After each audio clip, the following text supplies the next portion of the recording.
우리나라 수출이 석 달 연속 감소세를 이어간 가운데 정부가 수출 활력을 제고시키기 위한 범정부 차원의 대책을 내놨습니다. 정부는 올해 무역금융을 235조 원으로 확대하고 수출 마케팅도 적극 지원할 방침입니다. 현대기아차가 수수료 인상에 반발해 5개 대형 카드사들과 계약을 해지하기로 했습니다. 수수료 인상을 두고 카드사들과 대형 가맹점 간의 갈등이 격화되고 있습니다. 고농도 미세먼지가 연일 기승을 부리면서 미세먼지 비상 저감 조치가 나흘 연속 발령됐습니다. 정부는 각 지자체와 함께 비상 대응 체계를 점검했습니다. 지난해 대규모 적자를 기록한 한국전력공사가 전기료 체계 개편에 나섰습니다. 한전은 대규모 농업에 사용되는 농사용 전기부터 단계적으로 요금을 올릴 방침입니다. 이상은 시각 주요 뉴스입니다. 최근 우리 경제의 버팀목이던 수출이 석 달 연속 감소했습니다. 이에 정부가 대책을 내놨는데요. 수출 계약서만 있으면 현금 지원을 받을 수 있는 파격 대책도 내놨습니다. 자세한 내용 취재기자 연결합니다. 장가희 기자. 네, 장가희입니다. 네, 오늘 정부가 내놓은 수출 활력 대책, 구체적으로 어떤 내용이 있습니까? 네, 정부는 우선 수출 현장 기업들의 가장 큰 민원을 해결하기 위해 수출 채권 조기 현금화 프로그램을 신설합니다. 이 제도가 시행되면 수출 기업이 채권을 기반으로 시중은행을 통해 조기 현금화가 가능해집니다. 수출 실적, 재무 신용도와 관계없이 수출 계약서만 있으면 원자재 대금을 대출받을 수 있는 수출 계약 기반 특별 보증 제도도 실시됩니다. 여기에 수출 기업에 원자재를 납품하는 기업들의 매출 채권도 현금화가 가능하도록 3천억 원 규모의 특별 보증 프로그램도 새로 만들어집니다. 정부는 이 같은 무역금융 규모를 지난해보다 15조 3천억 원 늘린 235조 원을 공급하기로 했습니다. 네, 이 같은 단기 대책 외에 장기적 관점에서 동력이 될 만한 분야 대책들은 어떤 게 있습니까? 네, 정부는 바이오 헬스, 2차 전지, 문화, 콘텐츠, 한류, 생활소비재, 농수산식품 등을 중장기적으로 육성하고 이달부터 분야별 세부 육성 대책을 추진합니다. 신남방, 신북방 등 신흥시장 진출 지원도 대폭 강화합니다. 정부는 이를 통해 2년 연속 수출 6천억 원 달성을 위해 노력할 방침입니다. 지금까지 SBS CNBC 장가희입니다. 아파트를 얼마에 사고 팔았는지 의무적으로 신고해야 하는 것처럼 전월세 거래 등 임대 거래도 실거래가 신고 제도를 도입해야 한다는 목소리가 커지고 있습니다. 이에 대해 앞서 정부는 검토하지 않다고 있다고 설명했는데 미묘한 기류 변화가 감지되고 있습니다. 강산 기자가 보도합니다. 지난해 8월 기준 전국 임대차 등록 건수는 673만 건. 이 가운데 임대 현황을 파악할 수 있는 주택은 153만 가구에 불과합니다. 전체 임대 거래 10건 중 7건이 실제로 얼마의 계약을 맺었는지 알 수 없다는 얘기입니다. 이처럼 임대로 돈을 벌면서 제대로 세금을 내지 않는 집주인이 있다 보니 세원 파악을 위해 전월세 거래 신고를 의무화해야 한다는 주장이 나오고 있습니다. 모든 임대차 계약에 대한 임대소득 자료를 국세청에 제공해서 과세 투명성을 강화하고 세금 탈루 검증 등에 활용할 수 있겠습니다. 전월세 신고제가 도입되면 임대인은 계약 내용을 반드시 신고해야 하기 때문에 임대료가 모두 노출되고 임대소득에 대한 과세도 피할 수 없게 됩니다. 앞서 임대차 신고를 고려하지 않고 있다고 밝힌 국토부도 입장 변화를 보이고 있습니다. 주택 임대차 시장은 아직까지도 임대료와 임대 요령 등에 관한 정확한 실태 파악도 되어 있지 못합니다. 더 나은 국민의 삶을 위해서 정부와 공공이 앞장서서 풀어가야 할 숙제들입니다. 주택 임대 사업을 양지로 끌어내 임대 사업자의 세금을 정확히 파악하려는 정부의 발걸음이 속도를 낼 것으로 보입니다.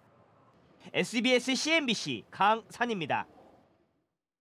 금융위원회가 부동산 신탁업 예비인가를 신규로 내줬습니다. 부동산 신탁업에 새로운 사업자가 진출하는 건 10년 만인데요. 어디가 예비인가를 받았는지 또 앞으로의 시장 판도는 어떻게 바뀔지 취재기자 연결해 알아보겠습니다. 류정은 기자. 네, 류정은입니다. 네, 이번에 예비인가를 받은 세 곳 어디입니까? 금융위원회가 예비인가한 곳은 신영 자산신탁, 한투 부동산 신탁, 대신 자산신탁 이렇게 세 곳입니다. 부동산 신탁은 고객이 맡긴 부동산을 대신 개발 관리해주고 않고 여기서 생긴 이익과 수수료로 수익을 내는 사업인데요. 금융당국은 지난해 10월 추가 인가를 하겠다고 밝혔고 12개 업체가 도전장을 냈지만 이번에 3곳이 선발됐습니다. 이들 업체들은 앞으로 임원 등을 선임해 6개월 안에 본인 인가를 신청해야 합니다. 본인가를 거치면 법인 설립 과정을 거쳐 올해 하반기 안으로 회사가 출범할 것으로 예상됩니다. 네, 이렇게 부동산 신탁업 신규 인가가 10년 만이라고요? 네, 그렇습니다. 부동산 신탁사는 1991년에 처음 도입된 제도인데요. 2009년 이후 약 10년 동안 신규 진입 없이 11개사가 경쟁하는 과점시장 구조였습니다. 부동산 신탁 사업은 지난해 상반기 기준 영업이익 2,853억 원, 영업이익률이 60%를 넘을 정도로 알짜 사업으로 꼽히고 있습니다. 최근 최종구 금융위원장이 예비인가를 받은 세계사는 부동산 신탁 시장의 매기가 될 수 있도록 운영해야 한다고 밝히는 등 시장에서 혁신의 필요성이 나오면서 이번에 신규로 예비인가를 내주게 됐습니다. 이번에 예비인가를 받은 3곳의 사업계획을 살펴보면 신형은 종합재산관리 플랫폼을, 한투는 핀테크 ICT 기술 결합, 대신은 도심공원 조성, 창업 클러스터 조성 등 혁신성과 확장성을 내세웠습니다. 네, 류 기자, 앞으로 업계에 미칠 파장이 어떨지 궁금한데요. 네, 그동안 중소형사들이 주도해온 시장에 대형 증권사들이 등장하면서 정체돼 있던 시장의 경쟁이 치열해지고 신규 사업 활성화가 예상이 되는데요. 이번에 예비인가를 받은 이들 증권사들은 그동안 프로젝트 파이낸싱 대출을 하면서 부동산 개발과 투자, 분양 등 전 과정에서 쌓은 노하우를 바탕으로 자신감을 보이고 있습니다. 하지만 이들 업체들이 본인가를 받더라도 당분간은 단순히 토지를 위탁해 관리하는 관리형 토지 신탁 업무만 할 수 있습니다. 위험 부담이 큰 차입형 토지 신탁 업무는 2년 뒤부터 가능합니다. 차입형 토지 신탁은 금융당국이 업무 경험을 충분히 쌓은 뒤에야 가능하도록 했기 때문인데요. 네, 지금까지 SBS CNBC 류정원입니다. 앞으로는 전세 계약을 새로 맺을 때 집주인이 일방적으로 월세 전환을 요구하지 못하게 됐습니다. 취재기자 연결해서 자세한 내용 알아보겠습니다. 김현우 기자. 네, 김현우입니다. 네, 집주인 마음대로 월세 전환을 못하게 하는 법이 시행된다고요? 네, 그렇습니다. 관련법 개정안이 이번 달부터 시행됐습니다. 전세 계약을 월세나 반전세로 바꾸려면 세입자의 동의를 반드시 받도록 했습니다. 그동안은 집주인이 세입자에게 요구만 하면 전세를 월세로 바꿀 수 있었습니다. 월세가 전세보다 세입자에게는 부담이 더 크다면서요? 그렇습니다. 전세를 월세로 전환할 때 월 임대료는 전세 보증금의 연 6%에서 10%의 이자율을 곱하고 여기에 12를 나눠서 구합니다. 1억 원짜리 전셋집의 월세를 계산하면 적게는 50만 원, 많게는 90만 원의 월세를 내게 됩니다. 갑자기 월세로 전환이 되면 세입자는 매달 주거 비용 부담이 커지게 됩니다. 이자율이 3% 초반인 전세금 대출을 1억 원 빌렸을 경우 매달 이자를 30만 원 미만만 내면 되기 때문입니다. 네, 그리고 세입자가 월세 전환에 동의를 하더라도 집주인이 월세 금액을 마음대로 정하지 못한다면서요? 네, 월세로 전환할 때도 집주인이 월세를 연 5% 이상 올리지 못하도록 개정안에 명시됐습니다. 국토부는 이번 개정안으로 급격한 전월세 변환을 방지해 세입자의 주거 안정성을 높일 것으로 기대했습니다. 또 새로운 계약서를 작성하지 않는 묵시적 계약 갱신도 지자체에 신고하도록 규정했습니다. 지자체가 묵시적 계약 갱신까지 파악하게 되면 더 정확한 임대 관련 대책 마련이 가능해질 것으로 전망됩니다. 지금까지 보도국에서 전해드렸습니다. 최악의 미세먼지가 수도권 등 서쪽 지역을 중심으로 열흘 넘게 기승을 부리고 있습니다. 수도권과 충청 지역은 나흘 연속 미세먼지 비상 저감 조치가 시행되고 있는데 자세한 내용은 취재기자 연결하겠습니다. 조슬기 기자. 네, 조슬기입니다. 네, 먼저 이 시간 미세먼지 상황 어떤지 전해주시죠. 예, 그야말로 최악입니다. 서울과 수도권을 비롯해 충청과 전북 등 서쪽 지역의 대기질이 매우 안 좋은데요. 미세먼지는 세제곱미터당 151 마이크로그램이면 매우 나쁨 수준인데 서울은 166 마이크로그램, 인천은 199, 경기도가 201 마이크로그램까지 치솟았습니다. 초미세먼지 농도도 매우 나쁨 단계인 76 마이크로그램을 훨씬 웃도는 수준입니다. 서울 111, 경기 144, 세종시도 124 마이크로그램을 가리키고 있습니다.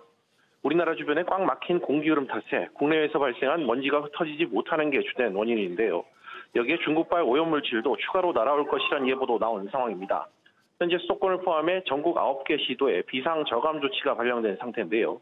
공공기관은 차량 2부제가 실시되고 총 중량 2.5톤 이상 배출가스 5등급 차량은 서울 지역에서 운행할 수 없습니다.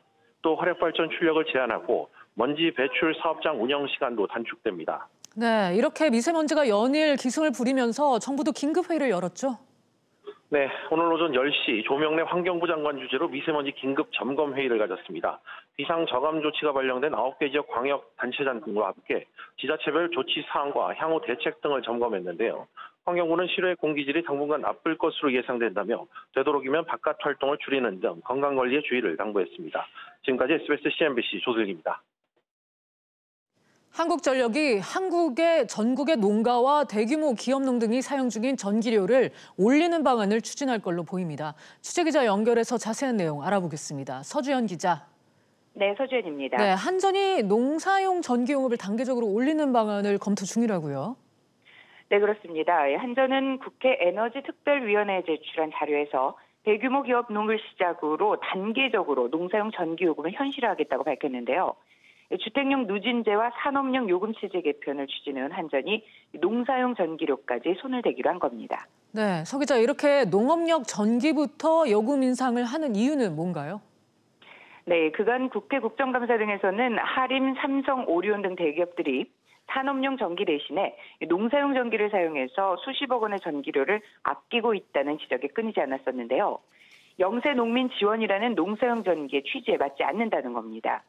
한전은 농사용 전기요금이 낮다 보니 산업용, 주택용 등 다른 전기 사용자에게 요금 부담을 증가시켜서 형평성 문제가 있다고 지적했습니다.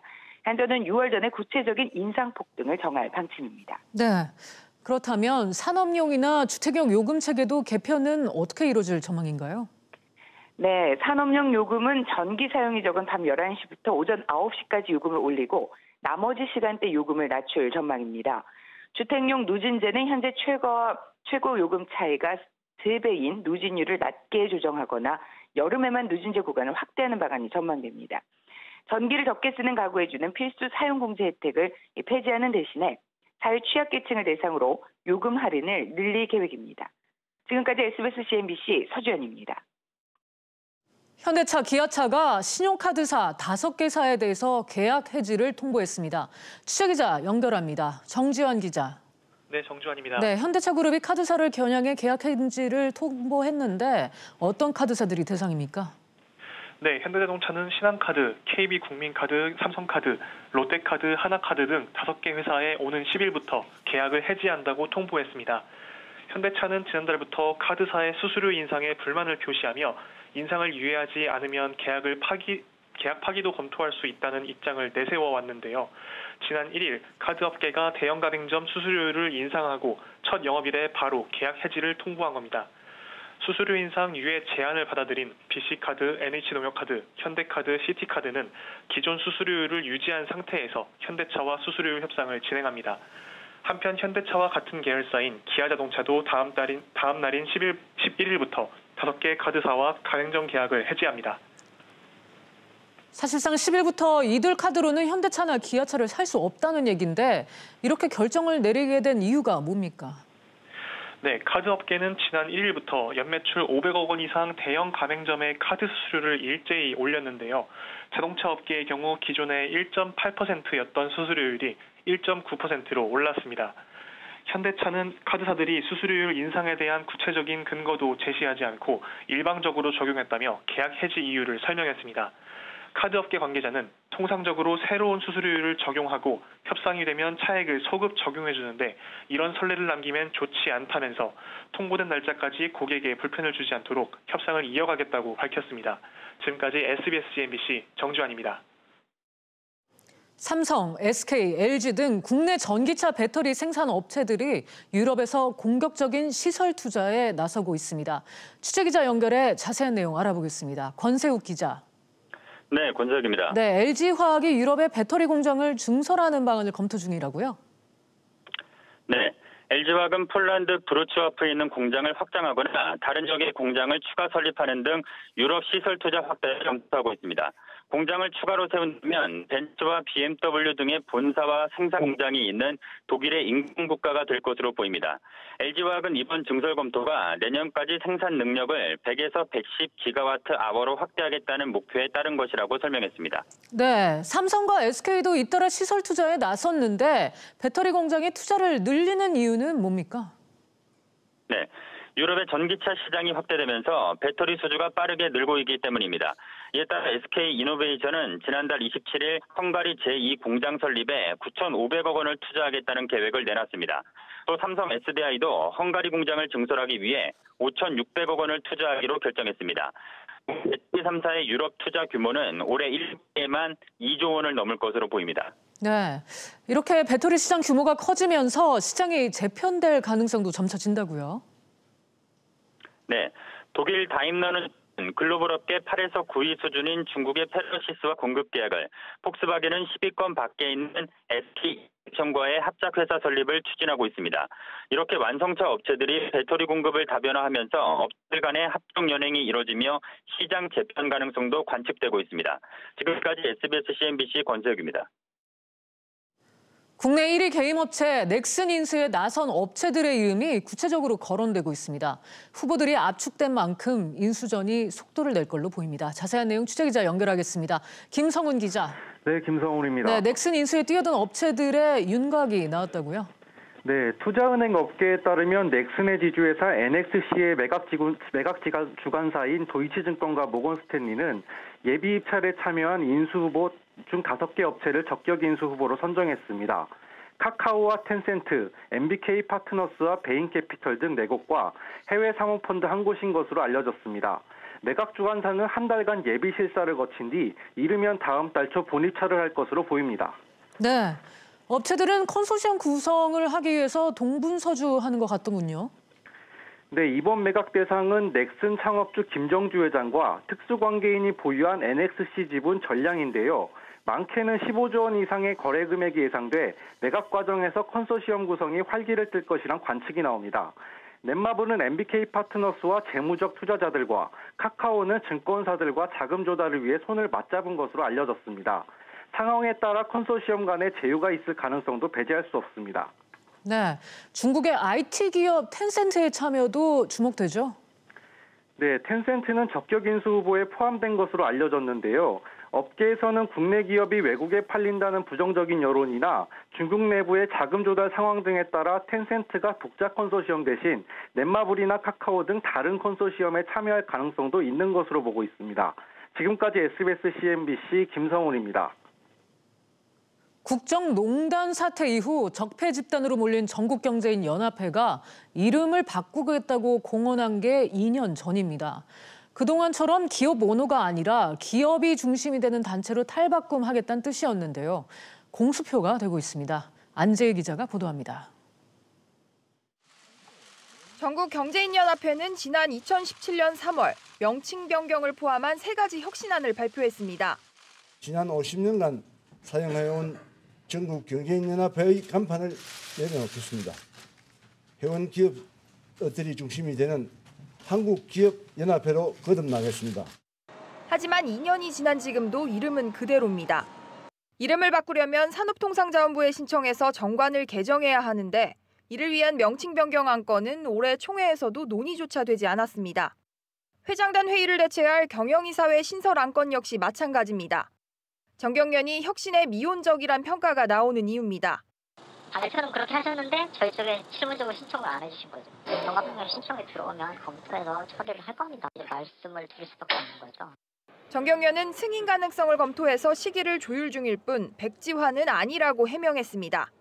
산업부하고 협의하는 과정에서 그게 안 하는 게 전체적으로 뭔가 같이 이어져 있는 거잖아요. 그래서 저희가 안 한 거죠. 일부러 안 하려고 하는 게 아니라 아직까지는 좀 타이밍이 아닌 걸로 그렇게 판단이 되네요. 국민들에게 내놓은 첫 번째 혁신안도 제대로 이행하지 못하고 있는 정경련. 한때 재계를 대표했던 위상을 찾기 위해서는 말잔치가 아니라 실천이 필요해 보입니다. SBS CNBC 안지혜입니다.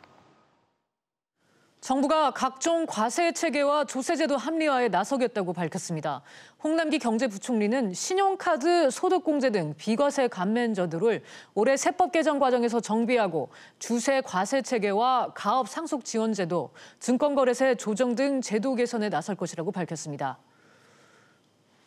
서울 21곳을 비롯해 전국 사립유치원 365곳이 개학을 연기할 것으로 조사됐습니다. 경남이 87곳으로 가장 많았고 경기가 77곳, 대구가 50곳 등 뒤를 이었는데 개학 연기 유치원 중 247곳은 자체 돌봄을 제공하겠다고 밝혔습니다. 자녀가 다니는 유치원이 개학을 미룬 경우 학부모는 각 시도 교육청 홈페이지 등에 안내된 임시 돌봄을 신청할 수 있습니다. 서울시가 소상공인 지원 계획에 따라 강남과 홍대 등 서울 핵심 상권 150곳의 적정 임대료와 권리금을 산출한 통상 임대료를 올해 말 민간에 처음 공개할 예정입니다. 또 모든 자치구에 소상공인 지원 허브가 구축되고 낙후한 골목 상권 60곳은 지역 주민을 위한 생활 상권으로 조성됩니다. 서울 집값이 2개월 연속 하락세를 이어가고 전셋값은 최근 10년 중 가장 많이 떨어진 것으로 나타났습니다. 한국감정원 조사에 따르면 지난달 서울 월간 주택종합 매매 가격은 한 달 전보다 0.19% 떨어졌고 전셋값 하락률은 마이너스 0.43%를 기록해 지난 2009년 1월 이래 낙폭이 가장 큰 것으로 나타났습니다. 지난달 12일부터 신청을 받은 근로자 휴가 지원 사업에 어제까지 7만 5천여 명의 신청자가 몰렸고 마감일인 오는 8일까지는 총 10만 명 이상이 신청할 걸로 전망됩니다. 근로자 휴가 지원 사업에 참여가 확정된 근로자는 20만 원을 부담하면 기업과 정부로부터 각각 10만 원을 지원받아 오는 4월부터 국내 여행 전용 온라인몰에서 사용할 수 있습니다. 보건복지부가 발달장애 영유아의 정밀 검사비 지원 대상을 확대했습니다. 의료급여 수급권자나 차상위 계층, 건강보험료 부과금액 하위 50% 이하 가입자가 대상이 되고 검사와 진찰료에 대해 최대 40만 원을 지원받을 수 있습니다.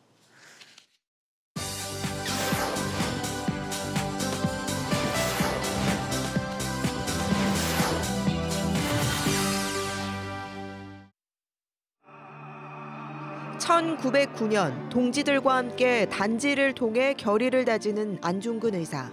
네 번째 손가락에서 흘린 붉은 선열로 대한독립 네 글자를 남깁니다.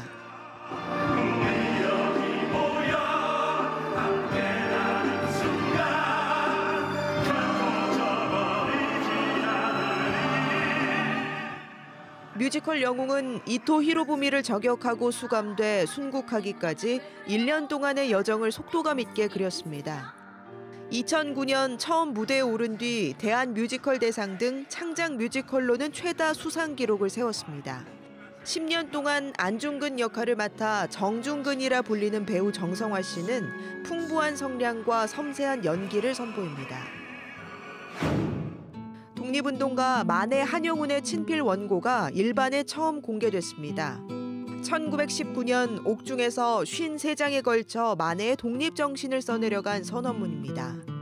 만해 선생이 100년 만에 지금 우리한테 다시 나타나서 우리 시대를 어떻게 가야 될지에 대해서 메시지를 전달하고 있다. 이렇게. 대한민국 임시정부 100주년을 기념한 이번 특별전에서는 등록문화재로 지정된 3.1 독립선언서를 비롯해 독립운동가를 포함한 근대 인물들의 친필과 20세기를 대표하는 서화 미술 작품들을 감상할 수 있습니다. 세계적인 지휘자 구스타보 두다멜이 이끄는 미국 LA 필하모닉 오케스트라가 창단 100주년을 기념해 내한 공연에 나섭니다.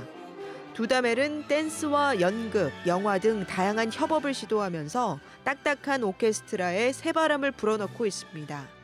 이번 내한 공연에서는 사흘 동안 각각의 테마로 관객들과 만나는데 특히 해리포터와 스타워즈, 조스 등 존 윌리엄스의 영화 음악 연주가 기대를 모으고 있습니다. SBS CNBC 윤선영입니다. 증시 상황입니다. 국내 증시 오늘 장 초반부터 계속해서 상승세 보여주고 있습니다. 코스피 0.2% 오름세 2,200포인트에 거래가 되고 있고 코스닥 역시 2.14% 오름세 746포인트에 거래되고 있습니다. 오늘 주목해보실 종목들 차례대로 보도록 하겠습니다. 우선 LG전자입니다. 현재 상승세 보여주고 있는데요. 수처리 사업 매각 결정이 나면서 호재로 작용한 모습입니다. 1.28% 오름세 71,400원에 거래되고 있습니다. LG화학 같은 경우에는 유럽에서 두 번째 2차 전지 공장이 추진되고 있다는 소식이 들렸지만 주가는 하락세입니다. 0.7% 내림세 387,500원에 거래되고 있습니다. 지금 부동산 시장업 예비 인가가 났는데요. 이와 관련해서 대신증권 같은 경우에는 3.15% 오름세 11,450원에 거래되고 있습니다. 마지막으로 현대차입니다. 현재 2.7% 내림세 보여주고 있는데요. 엘리엇이 고배당을 요구한 점이 주가에 영향을 미친 모습입니다. 현재 12만 3,000원에 거래되고 있습니다. 지금까지 증시 상황이었습니다. 오늘 저희가 준비한 소식은 여기까지입니다. 시청해주신 여러분 고맙습니다.